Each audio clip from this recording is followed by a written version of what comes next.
there are some bigger voices in this sport, and they want changes done to the eye poke rule and to the foul rules. The same media that was complaining about it, they were kind of quiet tonight.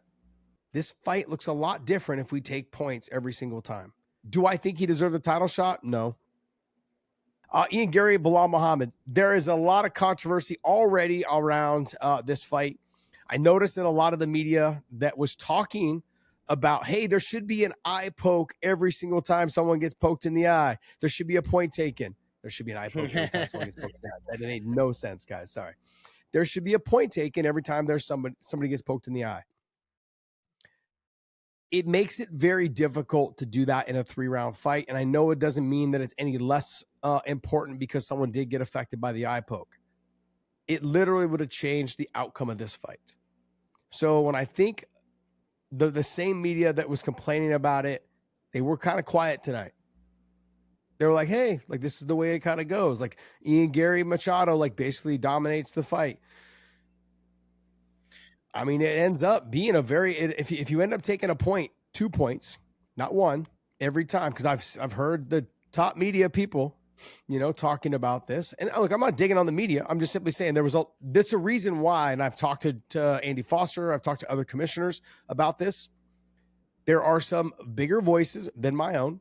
There are some bigger voices in this sport, and they want changes done to the eye poke rule and to the foul rules, which I would agree with. Okay. The eye poke rule to me, though, is very accidental. Your natural reaction is to put your palms out there. We do it in our bigger gloves when we spar. And if you're a media guy, you guys would never know that because you guys don't spar. And I'm not trying, and like I said, this is not a dig on you guys whatsoever. It's just that you guys have a job to write these things. I'm trying to inform you guys and let you guys know. It is common for boxers. You see boxers in real boxing matches. Okay, they parry punches with their glove open. That's how fighters do it. MMA guys do it with our hands open. We also reach out. Boxers also reach out as well, but they do it with their palms open. It's just that their gloves are covered at the end. There'd probably be a lot more eye pokes if boxers didn't have gloves that covered over the tips. I would imagine there'd be a ton of them. If you guys recall back in it was like the 50s or 60s, maybe even it was later than that, maybe in the 70s, they didn't have the thumb tag that attached the boxing glove from the thumb to the hand, because a lot of pro boxers would actually try to thumb you in the eye. And they eventually put a little, it's not a string. It's more like a piece of rope, or like a thicker piece of like a tow rope piece. It's a little thick piece that goes right between your thumb that connects it to your knuckle piece, like kind of that front part of your knuckle. It attaches it to there where you would normally keep your thumb. And then the eye pokes or the thumbing pretty much went down drastically after they did that, because a lot of boxers would open their thumb and try and jab you in the eye, and they called it thumbing. That was taken away. In this case, we can't do that because of the wrestling and the grappling. So there was a lot of talk about hey, we should take points every single time. This fight looks a lot different if we take points every single time. There was an eye poke in the first, changes the dynamic of the fight. Eye poke in the second, changes the dynamic of the fight. I haven't seen the scorecards, okay? And I know that it was, I believe I saw it was a 30-27 on 2 cards and a 29-28 on 1. Yeah. Okay. So it ends up being a split decision. I mean, you break it down, he won by the majority anyways. And we move on, this changes how this fight would have been scored, and potentially it ends up being a draw, or Bilal ends up winning. So this is where I guess I'm going with this, is that we've got to be very careful because it is accidental. Now, for me, I think there needs to be more penalties for fence grabbing, for grabbing the top of the fence, for grabbing the fence, for putting your toes in the fence.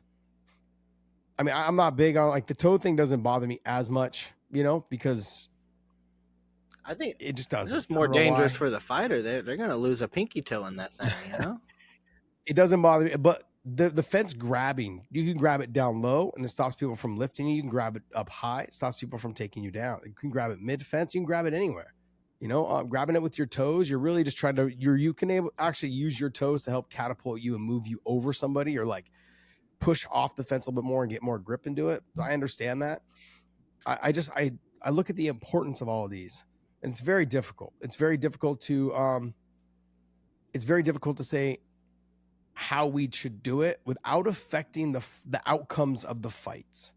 And that's kind of where I'm at on this. I don't want even the UFC is like, look, I want these changes made. And they are even going like, okay, we have to be very careful how we approach this, because fights like tonight would end up changing. And then other situations as well. You want that happening in your co-main, you want that happening in your main event. It could end up changing the dynamic of rankings and fights and how much fighters get paid and all of those things. Ian Garry poked him twice in the eye, but if we're going by what everyone would like, that should have been 2 points. What's the second one? Not in effect yet. What's the second one? A poke though. It was like a little knuckle sandwich, a little like Three Stooges deal. It was more the thumb went in though. It looked like more of the thumb went in, but still, regardless, it's still there. You know, you get caught in the eye, you get caught in the eye. It doesn't take, and that's the other thing, is it doesn't take much. Randy Couture, when he fought Vitor Belfort, he actually got caught with the outside stitching of the glove. And it filleted his eye open right there, basically, and it opened it up right where the lens, or not the lens, but the lid met the eye. Oof. So there's just no way you can continue, because you can end up really having lifelong damage in that situation. Now, we could suffer that at any moment, any time in our careers. But that's a risk that we take when we get in there. But in that situation, the doc came in, is like, yeah, no, we've got to put a stop to this. So there's damage that can be done with any type of eye poke. If it's just my finger just barely grazes it, sometimes those are the worst ones, because you're just catching right on the top of the lens versus like jabbing all the way in, and the eyeball actually, the finger rolls off the eyeball and goes into the side. Those ones actually, they hurt and they're blind you for a second, but then you're able to normally recover. Mm-hmm. But when they just crash, when the nail just hits the lens or just hits the eyeball itself and moves away real quick, that's when it's most painful. It's almost like having a piece of sandpaper in your eye the whole fight. Oh. So very dangerous. In terms of Ian Garry, good movement. And I've said this before, he's a great mover.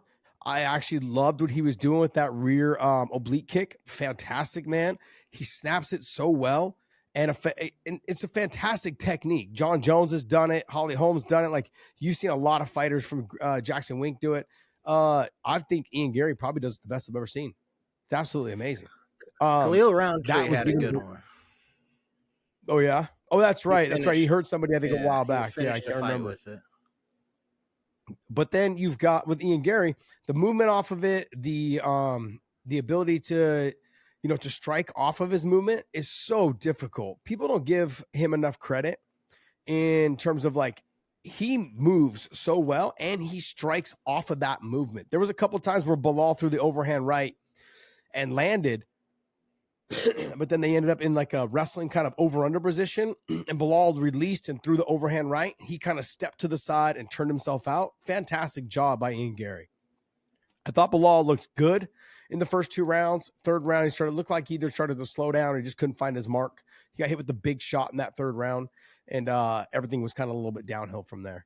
And it just, it wasn't looking good in that 3rd round. I figured it was 1-1 or it was 2-0 Ian Garry going into that 3rd round, but I thought maybe it was 1-1. But overall, Bilal just one step behind. He landed some good shots throughout the first 2 rounds. Couldn't find the mark in the 3rd. Very tough fight. Look, I think I even talked about this with Alan Gilbon. I said, hey, in a 3-round fight, it's going to be very difficult for Bilal to win. I was leaning towards Bilal because I thought he'd be able to get the takedowns. But honestly, in a 3-round fight, the movement, the activity of Ian Garry, he's a tough fight for anybody in a 3-round fight. He's clean, crisp with his striking. There's not a lot of wasted movement. He's 6'3", 6'4", very difficult to get in deep enough to lift and take him down. Bilal had a hard time. He wasn't able to get takedowns. You want to know why? Because every time he got to the single, you got to lift that guy a little bit or you got to snap him down. And it's very difficult to snap down those tall, long guys or lift them to get them off of their toes. So I thought Bilal did a fantastic job getting in. He just wasn't able to finish the takedowns. And Ian Garry, to his credit, did a great job defending the takedowns. Absolutely great job. Do I think he deserved the title shot? No. I mean, he's, I just don't. It's not quite there. There's other guys I think that are more deserving. He's got a loss. 2 other guys don't that are ahead of him. And those guys I think are very capable and ready to fight. You got Shavkat that's ahead of him. Maybe not ahead of him now. I don't know where Shavkat will be. He probably won't be. I wonder how much credit they'll give the win. Does Morales move up ahead of Ian Garry and stay ahead of Ian Garry because he is undefeated? The Shavkat, because Shavkat's got a win over Ian Garry, does he stay ahead of Ian Garry? Beating Bilal, does that catapult him in front? We're going to find out how this all shakes out. I couldn't get my UFC rankings to open. Didn't matter anyways. They won't put this rankings up till Monday. Yeah. But you want me to read them off for you? You want me to read the rankings off for you? Yeah, I think it's Bilal. It's JDM 1, Bilal 2, that's right. Michael Morales 3, Shavkat 4, Carlos Prates 5, and then Ian was 6. Yeah. So he beats Bilal, but Shavkat's got a win over Ian Garry. So I don't know if they're going to put Ian Garry ahead of Shavkat. I mean, that was Shavkat's last fight. And I know the inactivity. I understand where people are saying. I'm not trying to pick who should be where. The UFC will definitely settle that. But in this situation, it's going to end up being, I think it's going to end up being JDM, probably either Morales or Shavkat, somewhere in that mix. I would say maybe Morales. And then you got probably Shavkat and then Ian Garry. Ian Garry's not going to move too much. And then you put Ian Garry, and you put Bilal behind him. It'll be JDM first. That's what it'll be. It'll be JDM. Then I think it'll be either Morales or Shavkat, then Shavkat, and then or Morales in 2 and 3. And then you'll have Ian Garry at number 4. I don't think he'll jump all the way up to number 1 or number 2. I don't see that happening. The performance was good, but he didn't finish him, didn't drop him, didn't knock him out, didn't have any of those things that really captivates the UFC. And that's kind of what they're looking for a stamp name. Morales just knocked somebody out, the number 2 guy in Sean Brady. So he won't be ranked ahead of Sean Brady. At least I wouldn't think. And that's Morales. And then Shavkat, has already beaten Ian Garry. So I don't think he'll be ranked ahead of him. So I don't think so. We'll find out, though. That's why we have the rankings, and we'll find out probably on Monday or Tuesday.